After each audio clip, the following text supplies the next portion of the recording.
在如今，他们的丫头也太多了，保不住人大心大，生事作好。等闹出事儿来，后悔之不及。不如趁此机会，以后凡年纪大些的，或有咬牙难缠的，拿个错儿撵了出去配人，一则保得住以后没有别的事，二则也可以省些用度。姑妈想我这话如何？你说的何尝不是啊？但从公细想，你这几个姊妹也甚可怜了。通共每人只有2、3个丫头，还像个人样，余着竟是庙里的小鬼。如今还要裁革了去，不但与我心不忍，只怕老太太未必就医。我宁可省些，别委屈了他们。王夫人因为绣春囊一事提出要抄检大观园，王熙凤趁机提议将那些年龄过大、惹是生非的丫鬟撵出去一些。这样做，一来可以减少些矛盾，二来可以节省些开支。这便是之前管家林之孝曾对贾琏说过的关于裁员的建议，即开恩放一些丫鬟奴仆出去，脱离奴籍，成为自由人。根据我们之前的分析，裁员应该是目前缓解荣国府经济危机比较合理的解决方式了。这些建议，林之孝早先只是对贾琏说过，因为贾琏是他的直接领导，相互较为熟悉。林之孝不敢直接向荣国府高层提出这些敏感的话题，而是希望贾琏抽空去回老太太老爷。姿势体大，贾琏怎么敢轻易的表态？他含含糊糊地说我也这样想着，随便应付了林之孝的提议，同时又以老爷才回家来，多少大事未回，哪里依到这个上头，委婉地拒绝了上报。他可不愿为脱籍问题替林之孝等人火中取栗。不过贾琏毕竟在管理家务，经济上的困境确实使他深感捉襟见肘，诸多不便。贾琏显然在私下里和王熙凤讨论过林之孝的提议，所以后来王夫人提出抄检大观园的计划时，王熙凤趁机提出裁员建议。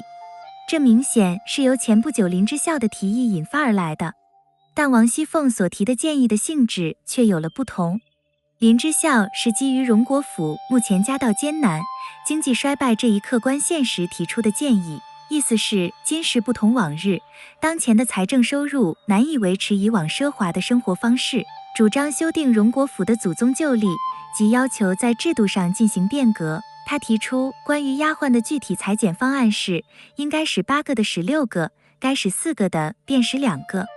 而王熙凤对王夫人提出的方案，则只是乘机赶走一些不称心如意的丫鬟，这是一次性的措施，与重新修订家法制度无关。至于林之孝最关心的脱籍问题，王熙凤则压根没提。可是听了王熙凤的建议，敏感的王夫人立即联想到制度上的裁员，并当即驳回。她说道：如今这几个姊妹不过比人家的丫头略强些罢了，通共每人只有2、3个丫头像个人样，余者纵有4、5个小丫头子，竟是庙里的小鬼。如今还要裁了去，不但与我心不忍，只怕老太太未必就医。虽然艰难，难不至此。我虽没受过大荣华富贵，比你们是强的。如今我宁可省些，别委屈了他们。以后要省俭，先从我来到使的。此话一出，谁都能明白，没有人敢从王夫人开始实行省俭之计。她的意思也表达得很清楚，一切维持原状，仍按照旧例办事，不同意做任何变革。这也是对林之孝提议的全盘否定。而虽然艰难，难不至此一句话，则从根本上否定了林之孝的立论基础，那么裁员改制这一系列的改革措施就无从谈起了。为什么王夫人对裁员改制如此的敏感，而荣府上下为什么明知道问题所在，却谁都不能做出一点的改变现状的努力呢？其根本原因就在于，奴隶制正是荣国府立家之根本，脱籍改制正是触犯了荣国府主子们的大忌。荣国府上上下下共计400余人，而真正称得上主子的则只有不到20人，其他都是服侍他们的没有人身自由的奴才。奴才的来源分2类，除一些如袭人、晴雯等人是从外面买来的外，其余都是家生子儿，即府内奴才所生的子女。一旦为奴，其子孙就都是奴才。荣国府每年都要为小厮与丫鬟指婚，其目的就是奴才的再生产，因为这样就能源源不断地产生家生奴才。这些奴才显然已经成了荣国府主子们的财产，不到万不得已是绝不可能轻易放出去的。因此，林之孝的提议把一些奴才放出去，给他们以人身自由，这种侵犯主子权益的方案根本不会被采纳。而书中唯一的例外是大管家赖大的儿子赖尚荣。林之孝提出脱籍等建议是在第72回，而在此后一直到曹雪芹《红楼梦》结束的第80回，他在作品中再未现身，他媳妇林之孝家的情况也类似。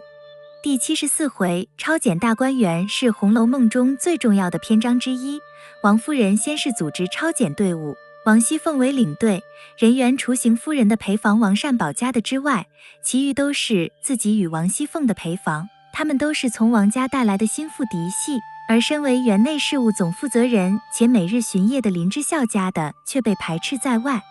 这是因为在先前的第73回里，贾母彻查大观园内的赌局，发现头家之一便是林之孝家的两姨亲家。处理了这些人员后，贾母又将林之孝家的申斥了一番，这既是因为他的亲戚开设赌局，也是对他每日巡夜不利的问责。而他先前擅自委任秦显家的掌管大观园厨房，也会引起主子的不快。此后一直到第80回，林之孝家的在作品中失去了踪影，以往逢年过节或贾母过生日，林之孝家的在荣国府家宴上忙前忙后的服侍，可是在第75回的中秋家宴上却未见他在场。相对于原先这对夫妇在书中出现的频率之高，此时曹雪芹又是以不写之写的方式写出了林之孝一家的失势。林之孝一家失势的原因有很多，而提出裁员建议估计是其中很重要的一条。他们无意间触犯了大忌，必然会导致被荣府高层冷落的结果。林之孝夫妇虽然是荣国府中世代的旧奴，但他们在府内已经权势颇重，是仅次于赖大家的2号管家。然而他们的女儿小红却仍是奴隶，小红在怡红院只是个低等级丫鬟，还经常受晴雯、秋雯等丫鬟的欺负。眼看着赖大家的儿子已经脱身成为了自由人，还做了官，这对夫妇自然也想摆脱世代为奴的处境，帮助女儿成为自由人，为自己的后代争取更好的前程。然而为什么只有赖尚荣一人被开恩放出去？这还要从赖大的身份讲起。